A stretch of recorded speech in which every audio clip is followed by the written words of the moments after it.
আসসালামু আলাইকুম দর্শক, সবাই কেমন আছেন? আজ আমরা আপনাদেরকে ইমুর কিছু নতুন ফিচার্স নিয়ে কথা বলবো।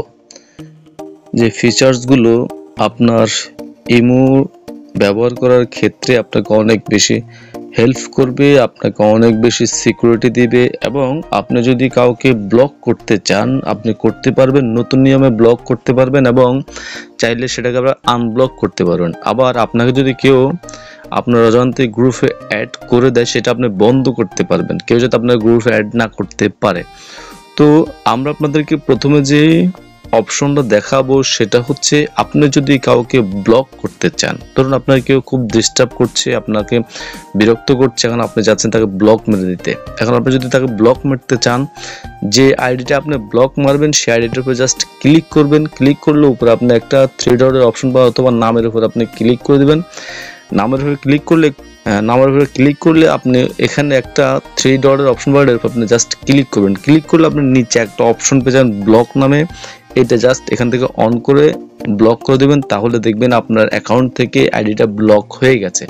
এখন আপনি যদি চান এই আইডিটাকে আবার রিকভার করতে, তাহলে আপনি আপনার যে ছবি আছে তারপর ক্লিক করবেন, এখানে সিকিউরিটি অ্যান্ড প্রাইভেসিতে চলে আসবেন। আসার পর আপনি এখানে একটা নিচে অপশন পাবেন ব্ল্যাক লিস্ট নামে, ব্ল্যাক লিস্টে আপনি ক্লিক করে দিবেন।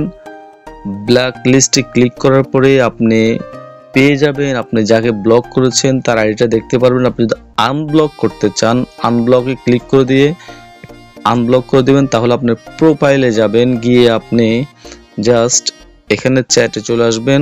আপনি এখানে একটা জাস্ট কিছু একটা লিখে দিবেন, তাহলে আপনি খুব সহজে আইডিটা আবার পেয়ে যাবেন। এখন আপনাদেরকে আমরা দুর্দান্ত একটা সেটিংস দেখাবো, সেটা হচ্ছে, আপনারা অনেকেই জানেন আপনার অজান্তে আপনাকে অনেক সময় অনেকেই বিভিন্ন গ্রুপে অ্যাড করে ফেলে।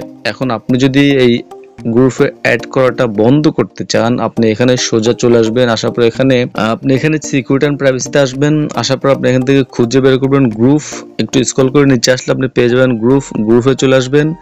এইখানে আপনার 4টা অপশন দেওয়া থাকবে। আপনি যদি এখানে এভরিওয়ান দিয়ে রাখেন, তাহলে আপনাকে যে কেউ চাইলে যে কোনো গ্রুপে অ্যাড করতে পারবে। আপনি যদি মাই কন্টাক্ট দেন, তাহলে আপনার ইমো লিস্টে যারা আছে তারাই কেবলমাত্র আপনাকে অ্যাড করতে পারবে। এখানে যদি আপনি কাস্টম দিয়ে রাখেন, তাহলে আপনি যাদেরকে সিলেক্ট করে দেবেন এখান থেকে কেবলমাত্র তারাই আপনার গ্রুপে অ্যাড করতে পারবে। আর আপনি এখান থেকে যদি নোবডি দিয়ে রাখেন, তাহলে আপনাকে এখন থেকে চাইলেও কিন্তু কেউ গ্রুপে অ্যাড করতে পারবে না। আশা করছি এই সেটিংসটা সবার জন্য অনেক বেশি দুর্দান্ত হবে। এখন আরেকটা অপশন আপনাদেরকে আমরা এখন শেয়ার করি, সেটা হচ্ছে, আপনারা অনেকেই বলেন যে ভাই আমার এই মুহূর্তে যে ফোন নাম্বারটা আছে সেটা অনেকেই দেখতে পাচ্ছে, আমাকে কল করছে, বিরক্ত করছে। এখন আপনি যদি চান আপনার ফোন নাম্বারটাকে হাইড করতে, আপনি এখানে জাস্ট হাইড করতে চান, এখানে মেথড ফর এডিট মিতে চলে আসবেন। এখানে উপরে আপনি আপনার যেই ফোন নাম্বারটা দেখতে পারবেন, এখানে ফোন নাম্বারের অপশনটাতে আপনি এখানে নট অ্যালাউড দিয়ে রাখবেন, তাহলে আপনার ফোন নাম্বারটা আপনার ইমো আইডি থেকে আর কেউ নিতে পারবে না। দর্শক, আশা করছি এই 3টা সেটিংস বা 3টা ফিচার্স নতুন ইমো ব্যবহারকারীদের জন্য অনেক বেশি উপকারী হবে এবং খুব হেল্পফুল হবে, কাজে লাগবে। ভিডিও ভালো লাগলে শেয়ার করে দেবেন, চ্যানেলটা সাবস্ক্রাইব করুন, ফেসবুক পেজটাকে ফলো দিবেন, আপনাদের মূল্যবান মতামত কমেন্টের মাধ্যমে জানাবেন। অবশ্যই আপনাদের কোন বিষয় ভিডিও দেখতে ভালো লাগে সেটা আমাদের সাথে শেয়ার করতে পারেন। আজকে আমরা এখানে বিদায় নিচ্ছি, আল্লাহ হাফেজ।